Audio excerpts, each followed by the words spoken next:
হ্যাঁ, মুম্বাই থেকে কলকাতা শুধুমাত্র 4,955 টাকায়। আচ্ছা, 18 জানুয়ারি, রেট তো অনেকই সস্তা মনে হচ্ছে। তাহলে তো একবার চেক করে দেখা যাক আমাদের এক্সিগো কি প্রাইস দিচ্ছে মুম্বাই থেকে কলকাতা 18 তারিখে। আরে ইয়ার, এক্সিগো তো দেখছি 600 টাকা বেশি। তাহলে কি প্রত্যেকবারই আমাকে এরকমভাবে বোকা বানানো হয় নাকি? মেকমাই ট্রিপ কি বলছে একবার দেখে নিই তো। যত সম্ভব মেকমাই ট্রিপ তো আমায় সস্তা দিতে পারে, কারণ এর সঙ্গে তো আমার অনেক পুরনো দিনের সম্পর্ক।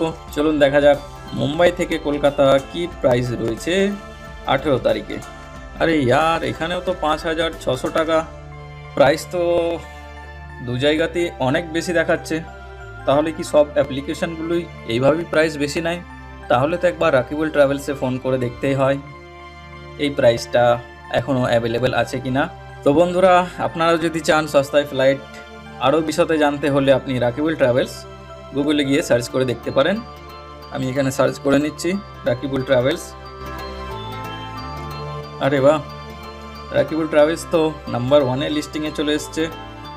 আচ্ছা, এখানে কন্ট্যাক্ট নাম্বারও দেওয়া রয়েছে, আর আপনারা চাইলে স্ক্রিনে যে নাম্বার দেওয়া রয়েছে সেখানেও যোগাযোগ করতে পারেন, কিংবা এখান থেকে রাকিবুল ট্রাভেলস গুগলে গিয়ে সার্চ করে ডাইরেক্ট হোয়াটসঅ্যাপ করতে পারেন, কিংবা এই নাম্বারে চাইলে কল করতে পারেন। আর স্ক্রিনে যে নাম্বারটা দেওয়া হচ্ছে যত সম্ভব এটা পার্সোনাল নাম্বার দেওয়া হবে, তো এটাতেও আপনারা কল করে দেখতে পারেন। চলুন, বাই বাই।